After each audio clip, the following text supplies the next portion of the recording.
हरे कृष्णा। आज का हमारा सत्संग भगवद गीता के 8वें अध्याय का 7वां श्लोक। भगवान कृष्ण कह रहे हैं, इसीलिए अर्जुन तुम सदाई कृष्ण रूप में मेरा चिंतन करो और साथ ही युद्ध करने के अपने कर्तव्य का पालन करो। इस तरह सभी कर्म मुझको समर्पित करके तुम मुझे मन स्थिर करके निश्चित रूप से मुझे प्राप्त करोगे, इसमें कोई संदेह नहीं है। तो भगवान पूरी गीता भगवद गीता का क्या संदेश है? बस ये एक संदेश कि भैया आप अपना कर्म करो और कर्म करते हुए मुझे ध्यान में रखो, मेरे साथ रह के कर्म करो और उस तरह मुझे प्राप्त कर लोगे। तो अब आप कहेंगे कि भगवान के साथ रहना कैसा मुमकिन है? अरे भगवान के साथ रहना ही आसान है, माया के साथ रहना मुश्किल है। क्योंकि अगर आप पत्नी का चिंतन करके कर्म कर रहे हैं या धन का चिंतन करके कर्म कर, तो धन आपको जब ही नहीं मिलेगा, वो तो जब मिलना है जब मिलेगा।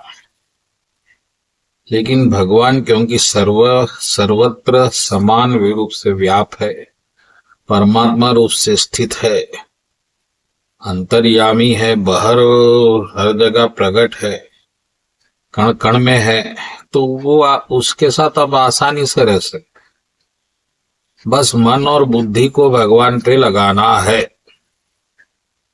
इतनी सी बात है। तो इस बात का ध्यान आपको रखना है। तो भगवान की प्राप्ति के लिए आपको बड़े पहाड़ तोड़ने की आवश्यकता नहीं है, जंगलों में घूमने की आवश्यकता नहीं है, आश्रमों में ज्वाइन होने की आवश्यकता नहीं है। भगवान ने आपके लिए कुछ कर्म लिखा है इस जन्म में, आपकी प्रकृति के अनुसार। तो फिर आप प्रकृति के अनुसार उस कर्म को करिए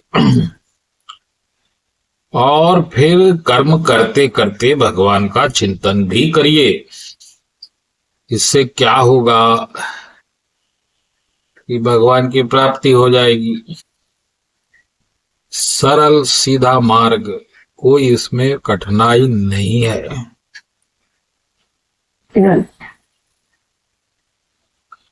तो भक्तगण इस पे ध्यान देने की आवश्यकता है, क्योंकि बहुत लोग ऐसा समझते हैं कि भगवान की प्राप्ति तो बहुत कठिन है, बहुत नियम है, वर्णाश्रम है, ये है वो है।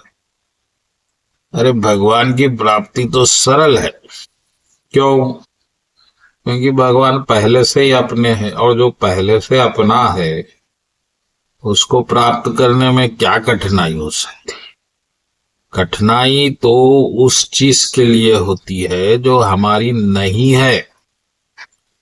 और हमारी क्या नहीं है? माया हमारी नहीं है। ये माया क्या है?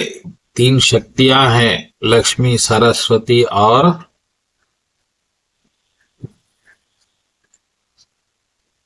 दुर्गा।